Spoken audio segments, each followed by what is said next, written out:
Hello everyone, ఏం చేస్తున్నారు అందరూ? Good evening to all of you and welcome back to Bavi talks. చుట్టూరు చూస్తే ఈ సైక్లోన్ వాన, బయటికి వెళ్ళి నడపాలని అదేంటో వింత రోగం ఎప్పుడు వర్షంలోనే అనిపిస్తుంది. ఏం చేద్దామా అని ఆలోచిస్తూ ఉంటే ఈ లోపల మనకంటూ ఫాలోవర్స్ ఉన్నారు కదా, ఏదో ఒక తింగర్ వీడియో చేసేద్దాం అనుకొని బయటకు వెళ్ళి చూస్తే టైం వచ్చేసి 4:20 అయింది. ఆ టైంలోపే చీకటి పడిపోయింది. ఎవరిని ఏమనాలా అనేది కూడా తెలియట్లేదు, ఏ టైంలో బయటకు వెళ్ళాలి అనేది కూడా తెలియట్లేదు.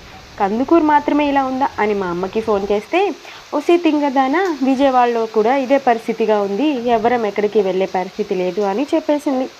ఇంకా ఏం చేయాలరా బాబు అనుకుంటే ఇక్కడున్న కరెంట్ వస్తూ పోతూ ఉంది. అదేంటో ధనాస్తి అడిగినట్టుగా కట్టేది మనమే కానీ పోతుందన్నమాట. ఏం చేద్దాం చెప్పండి. నా నా ఈ తింగరుకుల్ని భరిస్తున్నందుకు మీ అందరికీ థ్యాంక్స్. అలాగే నా యూట్యూబ్ ఛానల్ని కూడా ఫాలో చేసేయండి మరిన్ని అప్డేట్స్ కోసం. Thank you everyone, Tata.